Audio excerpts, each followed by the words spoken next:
Fortune synergy YouTube channel में आज आप सभी का बहुत बहुत स्वागत है। त्योहारों का समय चल रहा है, कभी धनतेरस, कभी दीपावली, कभी भैया दूज, कभी गोवर्धन पूजा। तो त्योहारों के पहले ऐसा क्या करें कि भगवती लक्ष्मी, माता लक्ष्मी की कृपा आपके जीवन में भरपूर मिले, आपके जीवन से तनाव खत्म हो जाए, आपके जीवन से परेशानियां खत्म हो जाए और आपके जीवन में विभिन्न विभिन्न तरह के जो विचार पल रहे हैं, कभी नेगेटिव, कभी पॉजिटिव, कभी डिप्रेशन में रहते हो, कभी कुछ सोचते हो, कभी कुछ सोचते हो, तो त्योहार का मजा, आनंद दुगना होएगा। आप जिस भी परिस्थिति में हो, कहते हैं कि ग्रहों का प्रभाव से आप बच नहीं सकते, कोई भी नहीं बच सकता, इवन भगवान भी नहीं बच सकते,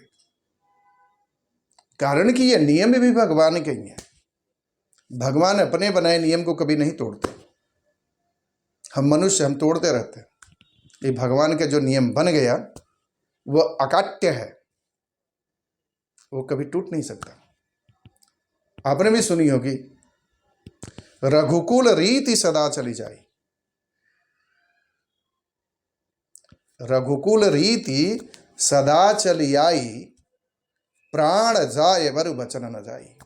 रघुकुल की परंपरा थी, वचन दे दिया तो निभेगा,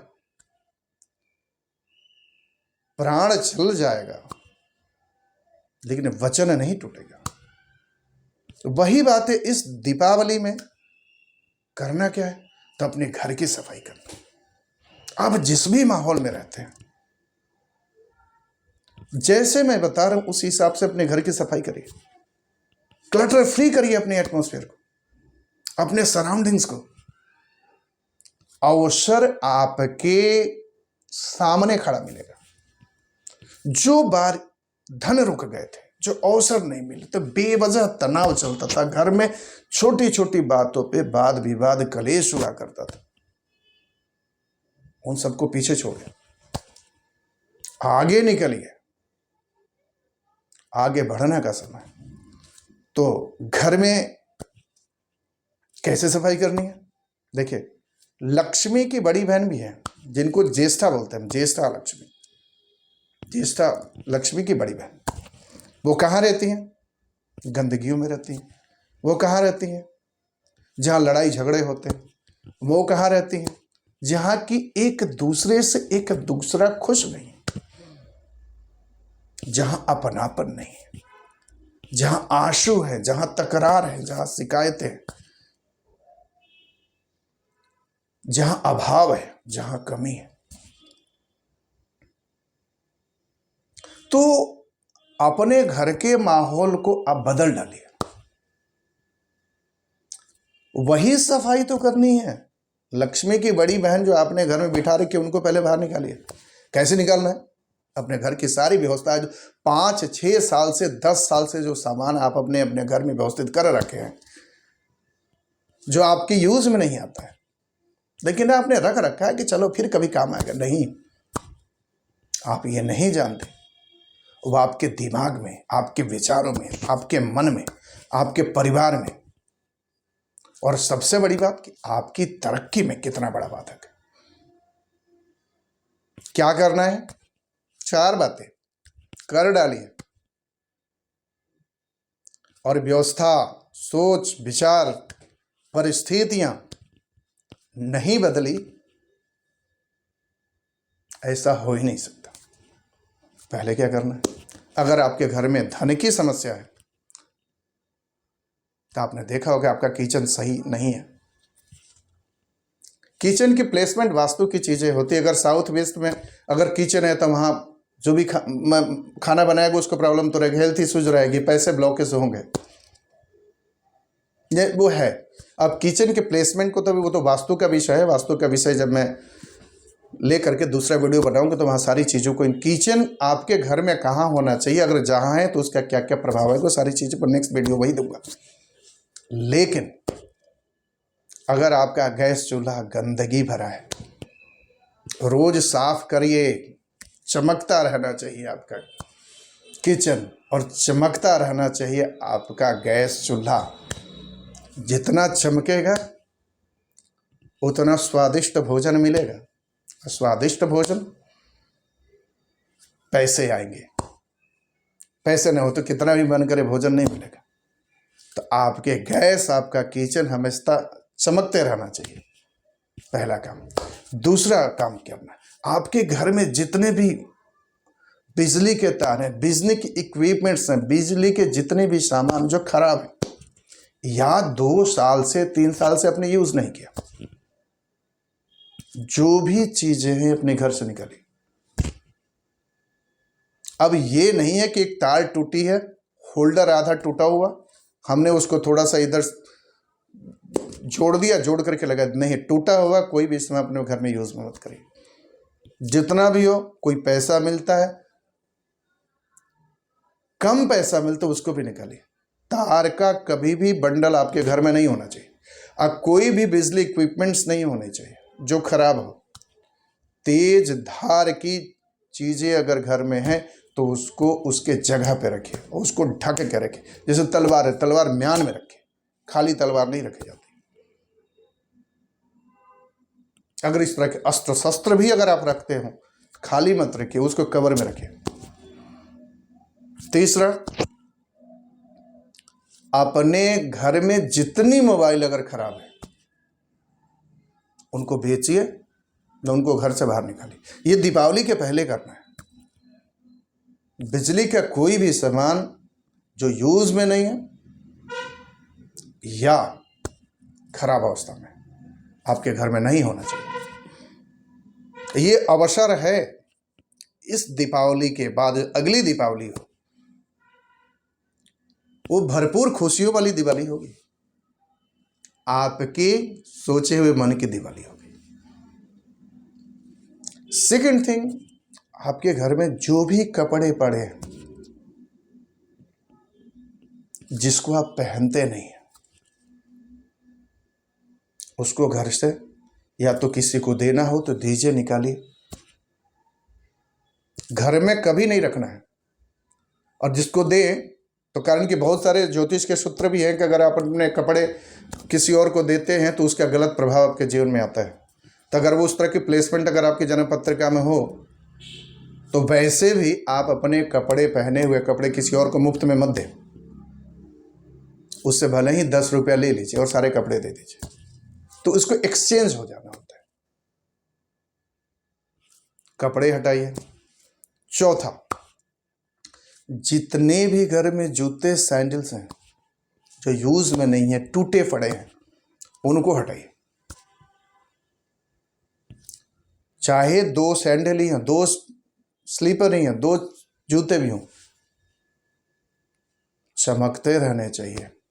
या बहुत सारे हैं तो उनको व्यवस्थित रखिए, उनको बीच बीच में यूज करना शुरू करिए।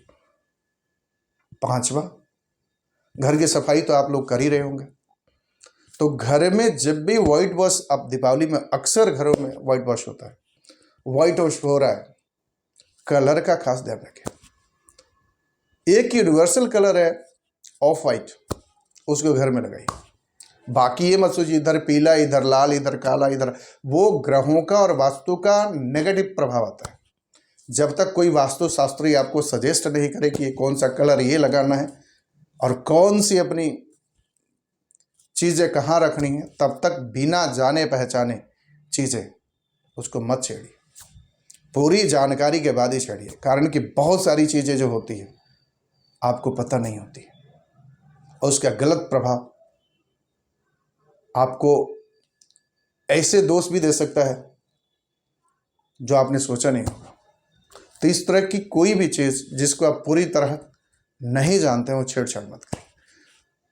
तो अपने घर में सफ़ेदी करवाइए, कलर का ध्यान रखिए। बिजली इक्विपमेंट्स जो बल्ब वगैरह सारी चीज़ें एकदम न्यू की तरह घर को बनाई। ये उत्सव है और ये माता लक्ष्मी की आगमन की तैयारी है। जब राज रानी आती हैं, एक तो साधारण कोई एमएलए आ जाता है आपके क्षेत्र में तो कितनी तैयारियां चलती है, यहाँ तो विश्व की माँ है, धन की लक्ष्मी है, उनका आने का समय है, तो उस हिसाब से तैयारी करिए